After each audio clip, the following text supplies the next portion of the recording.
Welcome students, welcome class 10th. So as you know that we are going with the exercise 3.6 NCERT. So students till now we have done the sum number 1. उसके सारे parts हमने कर लिए थे exercise 3.6 के. So now I am going to do the example number 19 from your NCERT book. Example number 17 and 18 that we have already discussed. ठीक है, तो इस चैप्टर में हमने इस एक्सरसाइज में बेसिकली हम कर रहे थे कि reduction of the equations to the linear equations है ना. आपको जो वेरिएबल है डिनोमिनेटर में गिवन होता था हम उसको लीनियर इक्वेशन बाय सब्स्टिट्यूशन हम उसको बना लेते थे. नाउ द नेक्स्ट कॉन्सेप्ट, जिस कॉन्सेप्ट पे बेस्ड आपकी एग्जाम्पल नंबर 19 है, पहले मैं आपको वो कंसेप्ट बता देना चाहती हूँ. After that we will start with the example.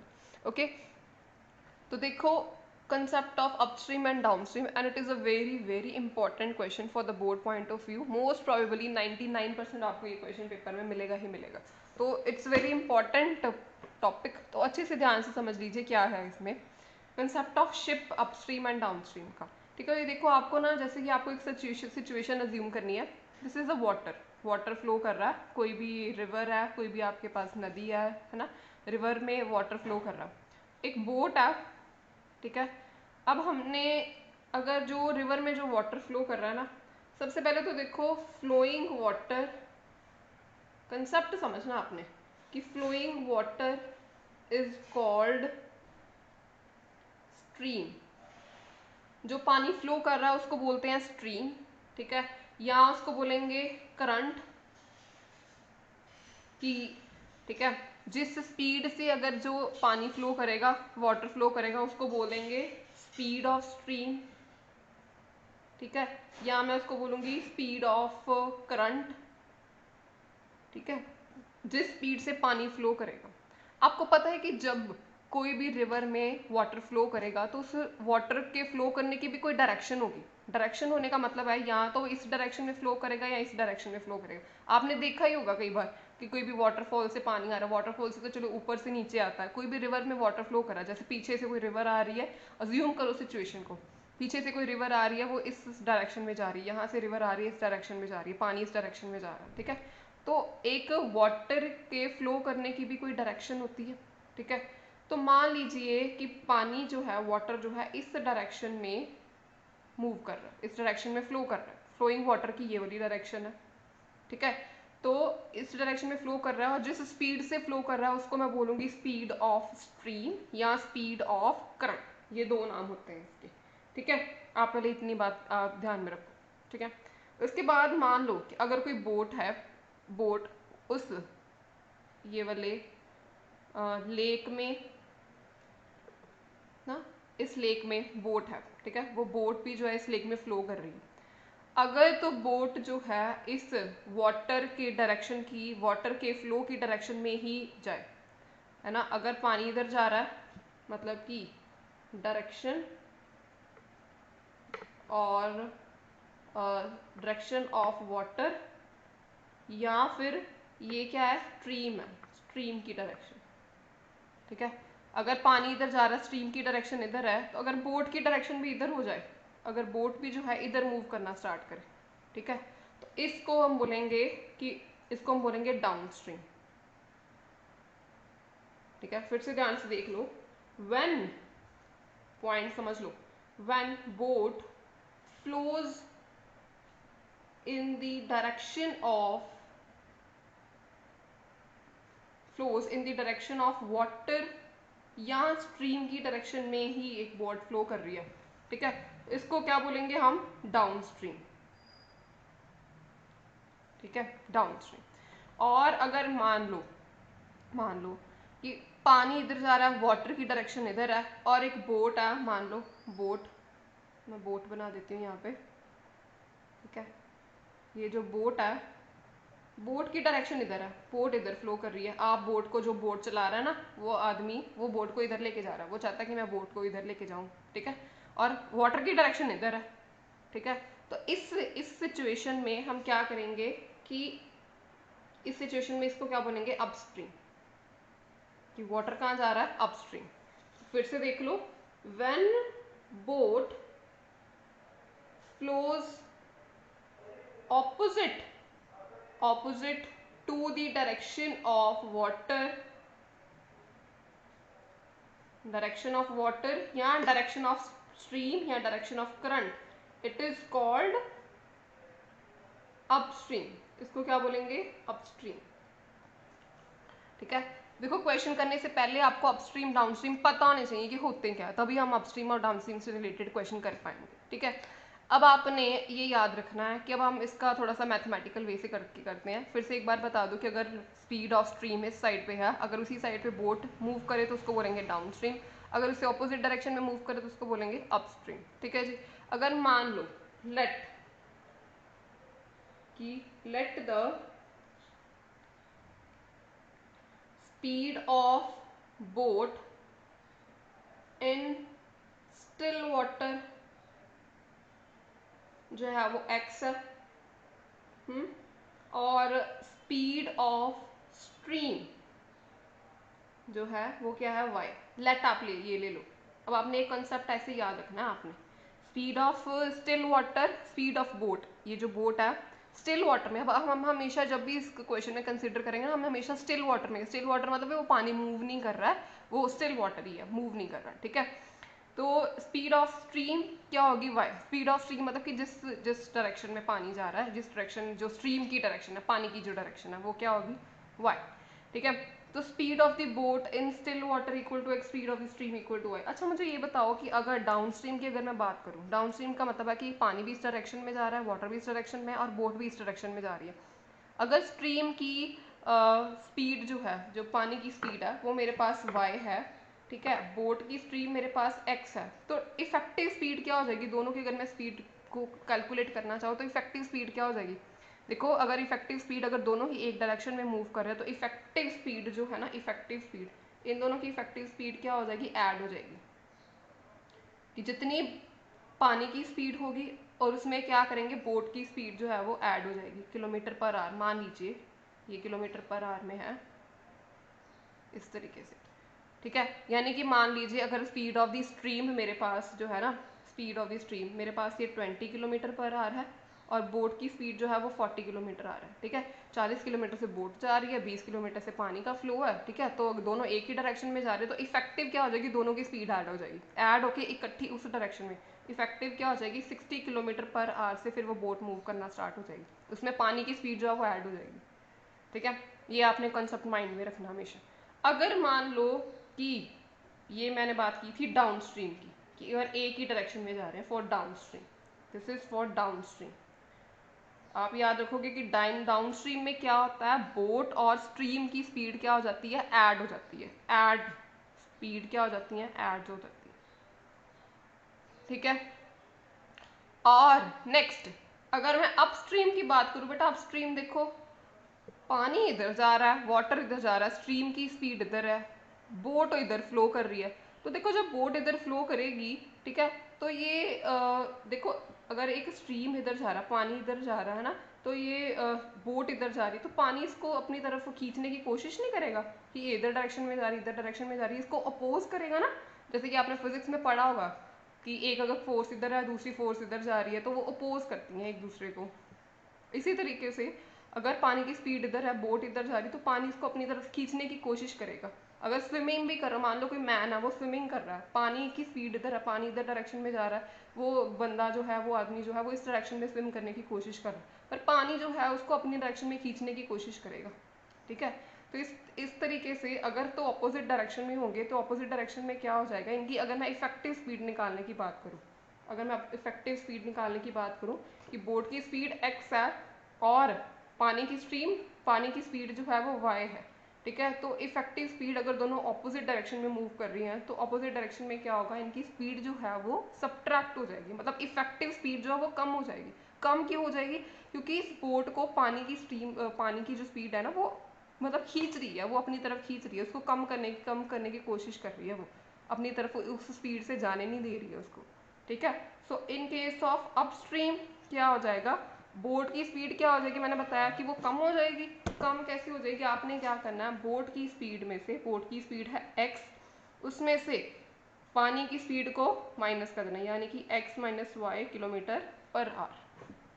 ठीक है, लेट अस सपोज कि मैं मान लेती हूँ कि ये वाला स्पीड ऑफ द बोट जो इन द स्टिल वाटर जो थी ना, वो थी मेरे पास 60 kilometre per our. Let us suppose, मैं एक एग्जांपल देके बता रही हूँ, ठीक है, 60 किलोमीटर पर आवर थी, ठीक है। और जो स्पीड ऑफ द स्ट्रीम थी, मान लीजिए ये मेरे पास है 30 किलोमीटर पर आवर, ठीक है। तो इफेक्टिव स्पीड क्या हो जाएगी, effective speed in case of upstream, upstream की बात हो रही है जब दोनों ऑपोजिट डायरेक्शन में मूव कर रहे हैं। अपस्ट्रीम के केस में क्या हो जाएगा, मैंने बोला कि आपको दोनों की स्पीड सब्ट्रैक्ट हो जाएगी, ठीक है, यानी कि क्या हो जाएगी, इफेक्टिव स्पीड हो जाएगी 30 kilometre per our in that case, ठीक है जी, स्पीड माइनस हो जाती है। फिर से ये वाला कंसेप्ट एक बार समझ लीजिए, बिकॉज ये सारा कंसेप्ट आपका क्वेश्चन में यूज होगा।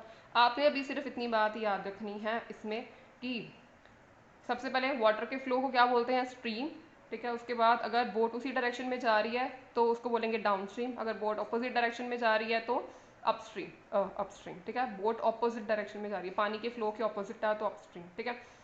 आगे अगर तो अपस्ट्रीम में क्या होता है, डाउनस्ट्रीम में क्या होता है, अगर मैंने डाउनस्ट्रीम बोट की स्पीड को x लिया है और पानी की स्पीड को y लिया है, दोनों की इफेक्टिव स्पीड क्या हो जाती है, वो ऐड हो जाती है।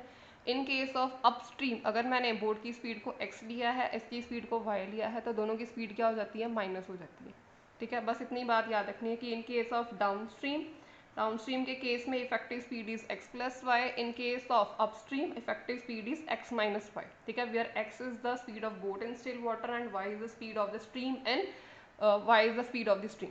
और एक बात आप यहाँ पे यही याद रखें कि हमेशा ही in every question of boat और अपस्ट्रीम और डाउनस्ट्रीम में हमेशा ही स्पीड ऑफ बोट x ही लें और स्पीड ऑफ द स्ट्रीम जो है वो y ही लें, तभी आपका क्वेश्चन ठीक हो जाएगा। मतलब अदरवाइज आपको कंफ्यूजन होती रहेगी, ले भी सकते हो और कोई भी ले सकते हो, इसको y ओवर x भी ले सकते हो, पर उससे आपको मतलब फिर वो नीचे भी सारी वैल्यूज चेंज हो जाएंगी, है ना, फिर ऐसे आपको कंफ्यूजन होगा। तो इट्स मोर बेटर कि आप हमेशा इन एवरी क्वेश्चन आप इसी तरीके से लें कि स्पीड ऑफ बोट को x ही लेना और स्पीड ऑफ स्ट्रीम जो है वो y ही लेनी है, ठीक है जी। तो this is the whole concept, on this basis we are going to explain, we are going to do the next example. So next we are going to do the example number 19. A boat goes 30 km upstream and 44 km downstream in 10 hours. इसका मतलब एक boat जो है 30 kilometre upstream जा रही है। Upstream जाने का मतलब कि जैसे मैंने एक सिचुएशन बनाई है, ये बोट है, अपस्ट्रीम जाने का क्या मतलब, अगर पानी इस स्पीड में, वाटर जो है, स्पीड ऑफ स्ट्रीम जो है वो इस डायरेक्शन में, अपस्ट्रीम का मतलब क्या है, अब किस डायरेक्शन में जाएगी, ऑपोजिट, ठीक है, ऑपोजिट डायरेक्शन में। कितने किलोमीटर जा रही है, 30 किलोमीटर इन अपस्ट्रीम, ये मैं लिख रही हूँ अपस्ट्रीम, समझ गए।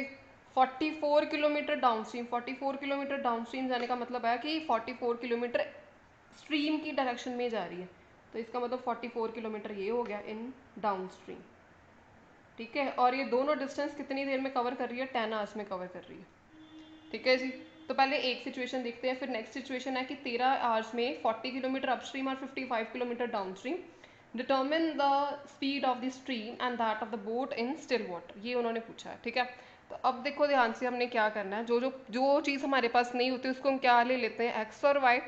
देखो सबसे पहले क्या फाइंड करने को कहा है, स्पीड ऑफ द स्ट्रीम और that of the boat in still water. मैंने आपको बताया कि हमने क्या करना था, हमेशा बोट की स्पीड को क्या ले लो, एक्स, और स्पीड ऑफ द स्ट्रीम को क्या ले लो, Y, okay.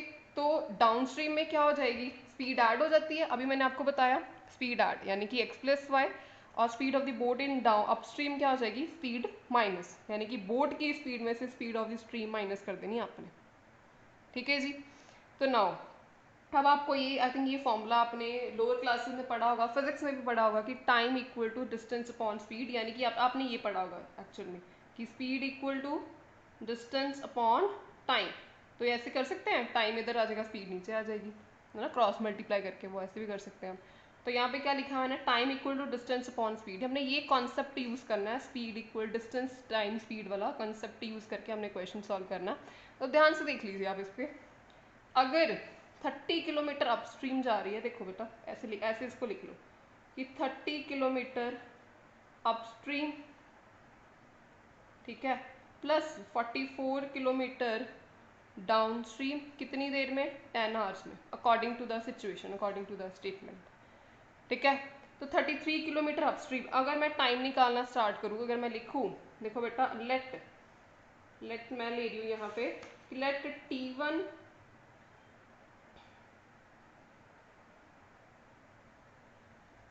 be the time taken to go upstream and T2 be time taken to go downstream।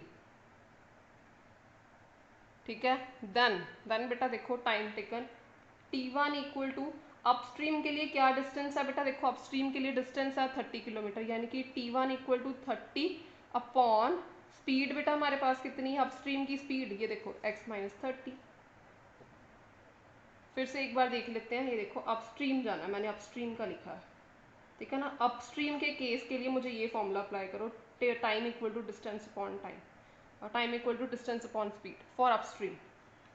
Upstream के लिए बेटा जी देखो मैं यहाँ पे लिख लिया कि लेट T1, अपस्ट्रीम के लिए टाइम कितना है T1, अपस्ट्रीम के लिए जो डिस्टेंस है वो क्या है 30 किलोमीटर, और अपस्ट्रीम के लिए जो स्पीड है वो क्या है x माइनस वाई, वो मैंने यहाँ पे लिखी, ठीक है। आफ्टर दैट इसको ऐड करना है, देखो यहाँ पे इसी। अब डाउनस्ट्रीम के लिए देखो, डाउनस्ट्रीम के लिए उस पर भी फिर यही वाला फॉर्मूला, डाउनस्ट्रीम पे भी, डाउनस्ट्रीम के लिए बेटा डिस्टेंस कितना है, डिस्टेंस अपॉन स्पीड लिखना ना। डाउनस्ट्रीम के लिए डिस्टेंस कितना है 44, डाउनस्ट्रीम के लिए स्पीड कितनी है x प्लस वाई, ठीक है जी। और ये दोनों डिस्टेंस जो हैं, ये दोनों बेटा टाइम जो है कितनी देर में कवर कर रहा है, बोट जो है कितनी देर में कवर कर रही है, 10 आवर्स में कवर कर रही है, ठीक है। अब देख लो बेटा, ये ध्यान से देख लो, ये मैंने क्या है, ये है T1, ये क्या है T2 is equals to 10 hour. हमेशा इक्वेशंस बनाते टाइम ये भी ध्यान रखना है कि दोनों साइड पे जो है वेरिएबल वाली चीज़ सेम होनी चाहिए, यानी कि ये भी टाइम है, ये भी टाइम है और ये भी टाइम है। ऐसे नहीं होना चाहिए कि आप डिस्टेंस में से टाइम ऐड कर रहे हो, टाइम को स्पीड के इक्वल रख रहे हो, ऐसे नहीं होना चाहिए, फिर वो इक्वेशंस ठीक नहीं बनती, ठीक है। आपने इसी तरीके से करना है, T1 plus T2 equal to 10 hours, यानी कि 30 upon x minus Y plus 44 upon x plus Y equal to 10 hours. इसके बाद देख लो जी, according to second situation, according to second case, second situation देखो, सेकेंड केस में क्या है, in 13 hours 40 kilometre upstream and 55 kilometre downstream. तो देखो मैं इस पे यही वाला फॉर्मूला दोबारा अप्लाई कर रही हूँ। अपस्ट्रीम का देखो 40 किलोमीटर डिस्टेंस है, अपस्ट्रीम के केस में स्पीड कितनी होती है x माइनस वाई, प्लस फिर 55 किलोमीटर बेटा क्या है डिस्टेंस, स्पीड कितनी है डाउनस्ट्रीम के केस में x प्लस वाई, और ये दोनों डिस्टेंसेस कितने टाइम में कंप्लीट हो रहे हैं 13 आवर्स में, ठीक है। ये हो गया हमारे पास। अब ये इसको 1 ले लो, इसको ले लो 2। अब मैं क्या करने लगी हूँ बेटा, देखो वेरिएबल्स डिनोमिनेटर, हाँ जी बेटा मैं देखो मेरे पास ये दो इक्वेशंस आ गई हैं, ठीक है। मैं अब इसको सॉल्व करने लगी हूँ, ध्यान से देखना कि अब इसको हम कैसे सॉल्व करेंगे। हम इस ऐसे इक्वेशंस को पहले जो फर्स्ट क्वेश्चन किया उसमें सॉल्व कर चुके हैं। आप क्या करोगे, इसका वेरिएबल जो है डिनोमिनेटर में है, हम इसमें वही सब्स्टिट्यूशन लगाएंगे। क्या सब्स्टिट्यूट करना है, put 1 minus x upon y is equals to u, and क्या करेंगे 1 upon x plus y is equals to v. मैंने आपको बताया होगा कि जो डिनोमिनेटर में आपने उसको पुट कर देना है, ठीक है। तो इस तरीके से बाय सब्स्टिट्यूशन ये क्या आ जाएगा 30u plus 44v equal to 10, ठीक है। ये इक्वेशन नंबर 3 ले लो, एंड इस पे अगर पुट करोगे तो 40u plus 55v equal to 13, इसको ले लो इक्वेशन नंबर 4। अब देखो बेटा ये दो इक्वेशंस आ चुकी हैं, आप क्या करोगे, इन दोनों इक्वेशंस को सॉल्व करोगे by applying any of the algebraic method. आपको पता है कि हमने आंसर जो है वो x और y का निकालना है, बट हमें क्वेश्चन को सॉल्व करने के लिए u और v को यूज़ करना पड़ेगा, ठीक है। तो अब मैं क्या करने लगी, इन दोनों इक्वेशंस पे क्रॉस मल्टीप्लिकेशन मेथड लगाने लगी। क्रॉस मल्टीप्लिकेशन से मैं इसको सॉल्व करूँगी, ठीक है। तो ध्यान से देख लीजिए कैसे सॉल्व करना है इसको क्रॉस मल्टीप्लिकेशन से। सबसे पहले क्रॉस मल्टीप्लिकेशन लगाने से पहले ना आपने इसको इस तरीके से इक्वेशन को बना लेना है, ठीक है। ये बना ली इक्वेशन। सबसे क्रॉस मल्टीप्लिकेशन लगाने के लिए क्या करेंगे, वही 2 3 1 2 2312 मैंने आपको बताया हुआ। 2312 का मतलब है कि पहले सेकेंड टर्म के जो कॉफिशेंट है वो लिखते हैं 44 55, फिर थर्ड के लिखते हैं -10 ये, फिर 1 के लिखते हैं फर्स्ट टर्म के, फिर 2 के, इस तरीके से, ठीक है। फिर नेक्स्ट बेटा देखो क्या कर लिखते हैं हम, x और y। x क्या आएगा, इसका क्रॉस मल्टीप्लाई, यानी कि 44 मल्टीप्लाई बाय -13 माइनस 55 मल्टीप्लाई -10, ठीक है, which is equal to y, इन दोनों को मल्टीप्लाई, ये -10 मल्टीप्लाई बाय 40, फिर ये ऊपर मल्टीप्लाई, बीच में माइनस तो आना ही आना है बेटा, ठीक है, वो तो लगाना ही लगाना है, वो लगाना ही लगाना। -13 भी किसके साथ मल्टीप्लाई होगा, 30 के साथ। इसके बाद 1 30 मल्टीप्लाई 55, इसको इसके साथ, फिर इसको इसके साथ, बीच में माइनस लगना ही लगना है, 40 एंड 44, ठीक है बेटा। आप इसको सॉल्व करेंगे, आप सॉल्व करके बेटा मैं यहाँ पे लिख रही हूँ, आप कर सकते हैं सॉल्व डायरेक्टली, प्लस माइनस की गड़बड़ नहीं करनी, बहुत ही ध्यान से लिखना है, ठीक है। ये वैल्यूज को मैंने यहाँ पे लिख लिया। अब x की वैल्यू क्या आएगी, देखो x equal to -22 upon -110 and y equal to -10 upon -110, इसको इसके साथ कंपेयर कर देना और इसको इसके साथ कंपेयर कर देना, ठीक है जी। इसकी वैल्यू क्या आ जाएगी, x इक्वल टू 1/5, एक minute, y is equal to 1/11। यहाँ पे मैंने एक गड़बड़ कर दी है, देखो गड़बड़ पता क्या की है बेटा, ये जो इक्वेशन थी ना u और v की फॉर्म में थी, तो यहाँ पे बेटा u और v लिखना है, मतलब मैंने ये u और v की वैल्यू निकाली है, x और y नहीं आया अभी, ठीक है ना। तो ये ध्यान रखना, ये गड़बड़ मत कर लेना, ये u है और ये v है, यहाँ पर भी ये u है और v है, यहाँ पर भी ये u और v है, बिकॉज इक्वेशंस अभी u और v की फॉर्म में थी ना, अभी मैंने x और y तो निकाला ही नहीं है, ये u और v है, ठीक है, ये ठीक कर लो थोड़ा सा, ठीक है, u और v, यानी कि u की वैल्यू 1/5 एंड v की वैल्यू 1/11। अब मैंने क्या करना है, u और v की वैल्यू को किसमें पुट करना है बेटा, देखो इसमें जो सब्स्टिट्यूशंस की थी वो मैं यहाँ पे पुट करके बता रही हूँ आपको, ठीक है, देख लो ध्यान से इसको। 1/x minus y equal to u है, u की वैल्यू क्या है 1/5, तो मैं यहाँ पे 1/5 लिख रही हूँ।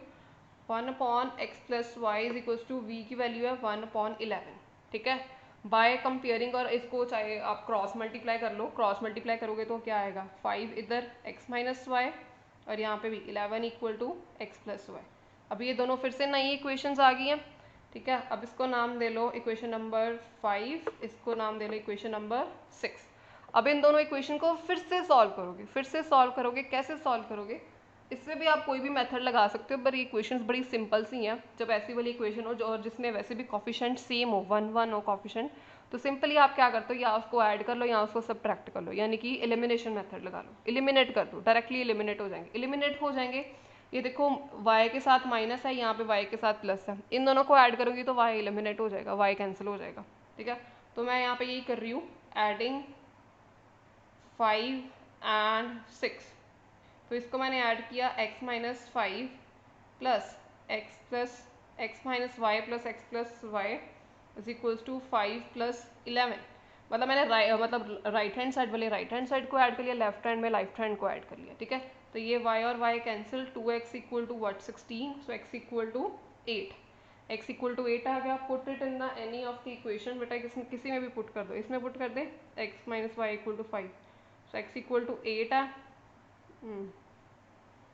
y बेटा क्या आ जाएगा, x 8 minus 5 that is equal to 3, so यानी कि x equal to 8 and y equal to 3, this is your answer. It means अगर हम यहाँ पे लिखे कि हमने x और y क्या लिए थे, स्पीड ऑफ बोट ली थी x को, speed of boat in still water, ठीक है, that is equal to 8 kilometre per hour आएगी, और स्पीड ऑफ स्ट्रीम क्या आ जाएगी बेटा, उसको y लिया था मैंने, वो क्या आ जाएगी 3 kilometre per our, that is your answer. This one is a very important example, just go through it very carefully, ठीक है। और इसी पे बेस्ड पे आपका सब NCERT का क्वेश्चन नंबर 2 क्वेश्चन का फर्स्ट पार्ट है, डू इट योर सेल्फ, वो तो इससे भी सिंपल है, ये तो फिर थोड़ी सी बड़ी थी, ये तो वो तो बहुत ही सिंपल है, पर इसमें कॉन्सेप्ट अपस्ट्रीम एंड डाउनस्ट्रीम का यूज़ होगा, ठीक है। So you can do it by self by taking the help of this example. I hope कि आपको ये अब तक समझ लग गई होगी, ठीक है। एक बार अच्छे से रिवाइज कर लीजिए, इतनी भी मुश्किल नहीं है, इट्स वेरी ईजी, ओके, देख लीजिए एक बार।